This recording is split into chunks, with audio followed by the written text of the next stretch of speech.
My name is Buddy Doherty. I'm a member of the Brookline Conservation Commission, and we're having our opening of the Brookline Rail Trail resurfacing project today. Construction work was completed on Wednesday. This project extended out to about 9,000 feet of resurfacing the rail trail from here, and it linked up to a previous project we had done south of here at the railroad trestle. This was funded with an RTP grant, Recreational Trails Program grant, of which the Conservation Commission applied for. We received $12,000 from that grant program.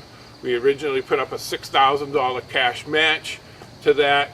Those funds came from funds created by the Ghost Train Rail Trail Race. And as we were going along with the project, our crushed gravel fell short as far as how far we wanted it to go. So the Ghost Train Fund put in another $8,000 so that we could complete the first phase of the project. And there was a missing link in the middle that we felt that while the equipment was already mobilized here, that it would be best to try to complete the whole project since then. So on my right hand side is Steve Latour. He's the original race director for the Ghost Train Rail Trail Race. He's just going to speak a little bit about our first race to our last race. And to my left is Brendan Dennehy. He's a member of the Select Board and also the representative to the Brookline Conservation Commission. So, Steve? All right. Ghost Train all started when I was going out for a run on the rail trail. I just found out about it, and I put a video up on YouTube. Buddy happened to see it and got in contact with me, and it ended up Cindy Lou and her horse and I came out here and checked all the trails out. And it wasn't long after that, Buddy sent me an email, how about we do some kind of race? So basically I'd had in the back of my mind the idea of putting together some kind of trail race anyway, so it seemed to really work out.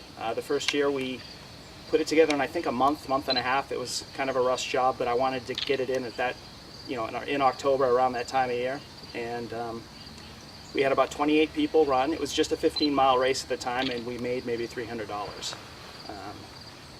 At that point, we started advertising a little bit more. The next year we had a few more people, but it wasn't until the following year where we added the ultra marathon that the race really blew up. The first year of that, I think we only had 20 runners in the ultra, but we happened to be featured in Ultra Running magazine, and we had a full-page photo spread, and interest caught on. And the next year we sold out pretty much immediately. I think we had a couple hundred runners for that. And I directed the race for 8 years. In that time, we made almost $60,000, and we poured it all back into the rail trail. So when you come here now, it's a totally different trail. It's pretty amazing to see all the changes that have happened over the years, and I'm pretty proud to have been a part of that.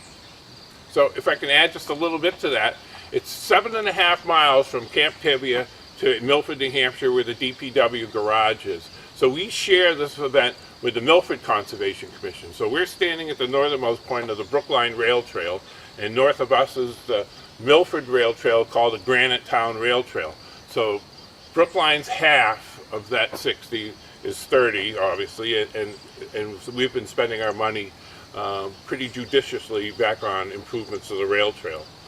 And Brendan? Sure. So the rail trail, is a real connection between the town of Milford and the town of Brookline. It's something that is used by not only the residents of Milford and of Brookline, but also a lot of people from the area. I know that there are ultra marathoners who come and do training races here during the course of the year. It's a real benefit and treasure for both towns. The Ghost Train race, the Ultra, is also really dependent on a lot of really great volunteers, members of the Conservation Commission, interested townspeople. We definitely benefit from the generosity of Camp Tevye and the Cohen Foundation, and so and also landowners. This is a lot of the rail trail is owned by the towns, but there's also portions that are owned by private residents, and we benefit from their generosity in letting us use the trail over their property over the course of the year. So, the fact that we can create these improvements through the funds from the Ghost Train and granting opportunities and not have to use tax dollars is a real nice benefit for the town, and it's something that if you haven't gotten out here to experience, you should definitely get out and try out the rail trail. So, to kind of wrap it up, this year we capped the entrance to the Ghost Train Rail Trail Race Ultra Marathon at 350. Registrations went up on the 1st of March. It was sold out on the 10th of March. There was 150 people on the wait list. That's now dwindled down to about 80 on the wait list. Last year we had 17 states and I believe 4 or 5 Canadian provinces participate in this event. We really had people from north, south, and west coast all come out here and participate in this event, and we root for its continued success. Anything else? I think you said about all right there. All right. Thank you for watching.